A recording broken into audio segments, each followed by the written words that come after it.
অসমৰ জাতীয় জীৱনৰ পৰা আমাৰ মহানায়ক এগৰাকী জুবিন গাৰ্গ ডাঙৰীয়া মহাপ্ৰয়াণ ঘটিলে। মহানায়কৰ মহাপ্ৰয়াণ হোৱাৰ পাছত সমগ্ৰ অসমৰ সমাজ, অসমৰ জাতীয় জীৱন অতি আৱেগবিহ্বল হৈ আছে। আপোনালোকে সকলোৱে জানে সমগ্ৰ অসমৰ প্ৰতিগৰাকী ব্যক্তিয়ে আৰু অসমৰ লগত সম্পৰ্কিত থকা সমগ্ৰ পৃথিৱীৰ বিভিন্ন প্ৰান্তত আৰু কোণত থকা প্ৰতিগৰাকী ব্যক্তিয়ে বাকৰুদ্ধ হৈ পৰিছে। কাৰো মুখত ভাষা নাই, শব্দহীন হৈ পৰিছে।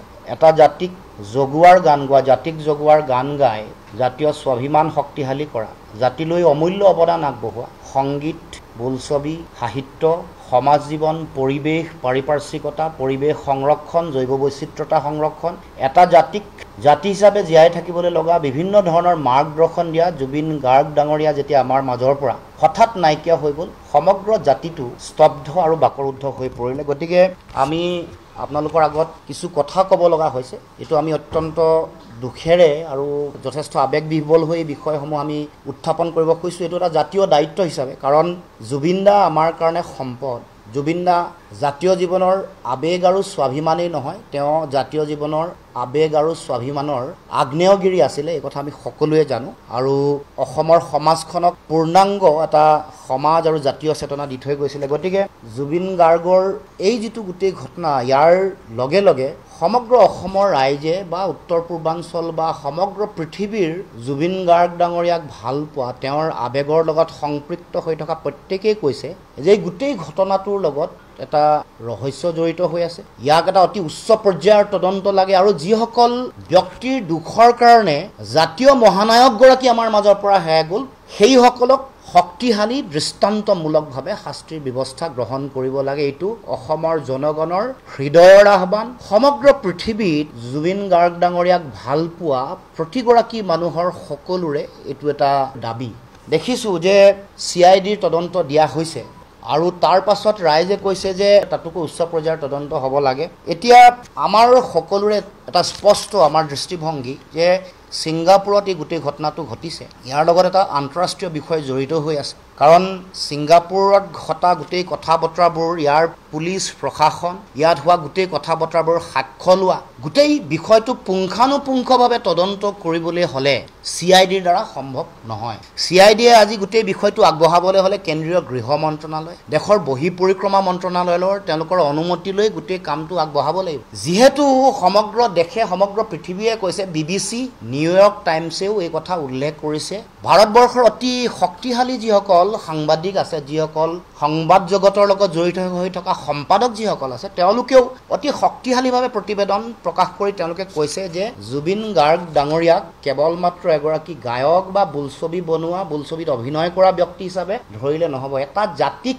উদ্বুদ্ধ কৰা, উজ্জীৱিত কৰা, লক্ষ লক্ষ কোটি কোটি জনতা ৰাজপথলৈ ওলাই আহিব তেতিয়াহে পাৰিব যেতিয়া হৃদয়ৰ লগত, আৱেগৰ লগত, সমাজ চেতনাৰ প্ৰতিটো বিষয়ৰ লগত এগৰাকী মানুহৰ উশাহ নিশাহৰ লগত তেওঁৰ আদৰ্শ চেতনা জড়িত হৈ থাকিব। আমি ক'ব খোজোঁ যে CBIৰ তদন্ত হ'ব লাগে উচ্চতম ন্যায়ালয়ৰ তদাৰকত।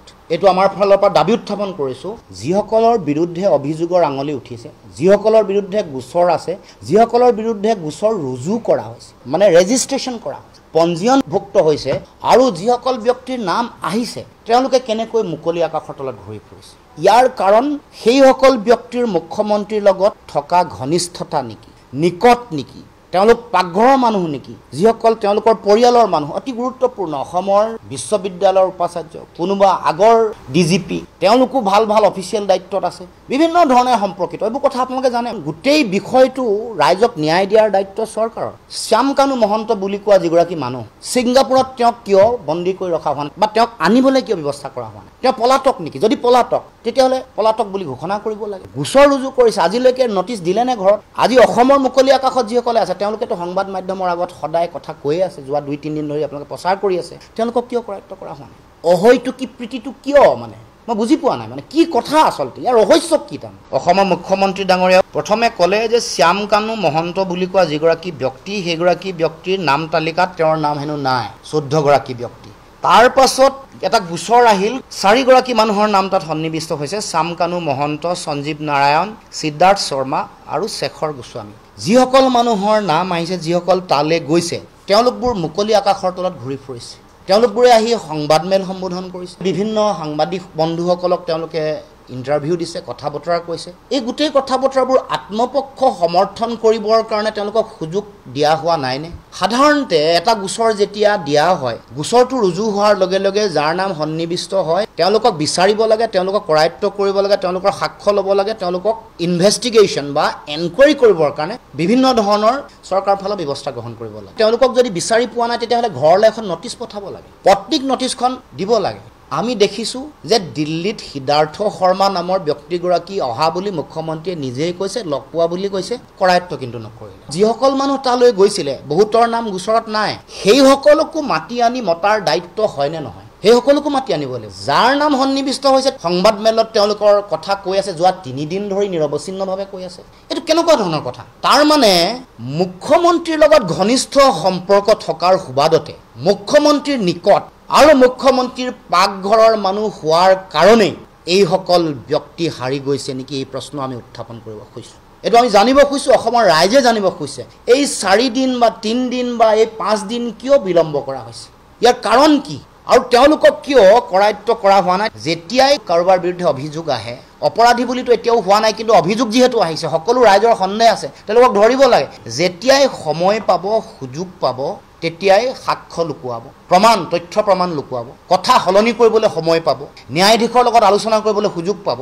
আৰু মুখ্যমন্ত্ৰীয়ে যিটো কথা দিল্লীৰ পৰা আহি অসমত আহি কৈছে যে তেওঁ ঘৰৰ পৰিয়ালৰ মানুহৰ পৰা কোৱাৰ কাৰণেই নধৰিলোঁ, এইটো আইনৰ দৃষ্টিভংগীৰে কেতিয়াও উচিত হোৱা নাই, উপযুক্ত হোৱা নাই। এইটো ন্যায়িকভাৱে এটা অক্ষমনীয় কথা এটা মুখ্যমন্ত্ৰীয়ে কৈছে। আপুনিতো আইনৰ শাসনৰ কথা কৈছে, আপুনি আইনক মানে দেশৰ সাংবিধানক মানে। আইনেতো কেতিয়াও পাৰ্মিশ্যন দিয়া নাই যে যাৰ বিৰুদ্ধে অভিযোগৰ আঙুলি উঠিছে তেওঁক আপুনি লগ পোৱাৰ পিছত এৰি দিব।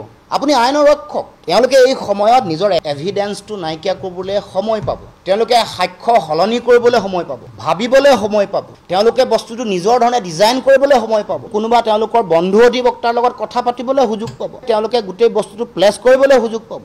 এই 6টা দিনত মই ভাবোঁ যে এনেকুৱা অফুৰন্ত সুযোগ দিয়া গৈছে। কিয় দিয়া গৈছে? এইটো দুৰ্ভাগ্যজনক আৰু ৰহস্যজনক। গতিকে আমি ক'ব খোজোঁ যে যাৰ বিৰুদ্ধে আঙুলি উঠিছে, যাক সন্দেহ কৰা হৈছে, যাৰ বিৰুদ্ধে গোচৰ আছে, তেওঁলোকক কৰায়ত্ব কৰিব লাগে আৰু তেওঁলোকৰ বিৰুদ্ধে বিচাৰ হ'ব লাগে আৰু কঠোৰৰ পৰা কঠোৰ শাস্তি ব্যৱস্থা গ্ৰহণ কৰিব লাগে। আমাৰ প্ৰাণ, অসমৰ জনগণৰ হৃদস্পন্দন, আমাৰ আৱেগ, আমাৰ স্বাভিমান, জাতীয় জীৱনৰ অপূৰণীয় ক্ষতি কৰি যোৱা এটা বিশাল শূন্যতা সৃষ্টি কৰা জুবিন গাৰ্গ, সুপ্ৰিম চ'ল, পুণ্যাত্মা। গতিকে এই পুণ্যাত্মা গৰাকী মহাপ্ৰয়াণৰ পাছত জনগণৰ যিটো স্বাভাৱিক যিটো আহ্বান, যিটো দাবী, এইটো মুখ্যমন্ত্ৰীয়ে কিয় কথাটো গুৰুত্ব দিয়া নাই? এইটো কিয় তাৎক্ষণিকভাৱে কাৰ্য ব্যৱস্থা ৰূপায়ণ কৰা নাই? গতিকে ইয়াক লৈ মই আহ্বান জনাইছোঁ যাতে কোনো কাৰণতে হিনদেৰি নকৰে, কোনো কাৰণতে ডিলে নকৰে, কোনো কাৰণতে নিজৰ ব্যক্তিগত সম্পৰ্ক, ঘনিষ্ঠতা, আত্মীয়তা, পাকঘৰৰ মানুহ, এইবোৰৰ দোহাইত যাতে তেওঁলোকে হাৰি যাব নোৱাৰে, তাৰ কাৰণে কিন্তু শক্তিশালী ব্যৱস্থা গ্ৰহণ কৰিব লাগিব। এইটো আমি দাবী উত্থাপন কৰিব খুজিছোঁ। অমৃতপ্ৰভা মহন্ত গৈছে, সন্দীপন শৰ্মা গৈছে, এইসকলক মাতি আনি তেওঁলোকক সোধপোছ কৰাৰ দায়িত্ব অসম চৰকাৰ নাই নেকি? গৃহ বিভাগৰ নাই নেকি? CBIৰ তদন্ত দাবী কৰিছোঁ উচ্চতম ন্যায়ালয়ৰ তদাৰকত, তেওঁলোকৰ মনিটৰিঙত হ'ব লাগে। এখন বহিৰাষ্ট্ৰত হোৱা গোটেই কথা বতৰাবোৰ, ছিংগাপুৰতো এটা গোচৰ ৰুজু হৈছে, সেই গোচৰটোতো ভাৰত চৰকাৰে দেশৰ প্ৰধানমন্ত্ৰী, দেশৰ গৃহমন্ত্ৰী, দেশৰ বহিঃপৰিক্ৰমা মন্ত্ৰী, এগৰাকী ৰাজ্যিক মন্ত্ৰী অসমৰে আছে, তেওঁলোকেও ছিংগাপুৰ চৰকাৰৰ লগত কথা পাতিব লাগে। তাত ঘটনাটো যিহেতু হৈছে, প্লেচ অফ অকাৰেঞ্চ বুলি যিটো কয়, য'ত ঘটনাটো ঘটিছে, যিখন সাগৰত হৈছে, যিটো দ্বীপৰ কাষত হৈছে, যিখন ইয়ৰ্টত তেওঁলোক উঠি গৈছিলে, যোনে ইয়ৰ্টখন বুক কৰিছিলে, বুক কৰি যোনে টকা দিছে, যোনে লগত লৈ গৈছে, যোনে লগত খাইছে, যোনে লগত সাঁতুৰিবলৈ তেওঁ কৰিছে, সকলো মানুহ ইয়াত তদন্তৰ আওতালৈ আহিব লাগিব। কোনো এগৰাকী বাচি যাব নোৱাৰে, এইটো স্পষ্ট কথা। অসমীয়া মানুহৰ, অসমীয়া জাতীয় জীৱনৰ আৱেগ জুবিন গাৰ্গ ডাঙৰীয়াৰ এই মহাপ্ৰয়াণক লৈ কোনেও লৰা ধেমালি কৰিব নোৱাৰিব আৰু কৰিবলৈ দিয়া নহ'ব, স্পষ্ট কথা। অসমৰ জনগণক ন্যায় দিব লাগে, প্ৰত্যেকৰে এই আৱাজটো আছে, ঐক্যবদ্ধ আৱাজ। সকলোৱে এটা কথা কৈছে যে আমাৰ মহানায়কগৰাকীৰ যিটো মৃত্যু, ইয়াৰ উচিত তদন্ত লাগে আৰু কঠোৰৰ পৰা কঠোৰতম শাস্তি, দৃষ্টান্তমূলক শাস্তি হ'ব লাগে, যাতে এনেকুৱা ধৰণৰ কাম কৰিবলৈ কোনেও সাহস নকৰে ভৱিষ্যতৰ দিনসমূহত। বা এই যিটো অন্যায়, জাতিক কৰা যিটো অন্যায়, ইয়াৰ যাতে প্ৰকৃত মানে শাস্তি, শক্তিশালী শাস্তি দিব পাৰে।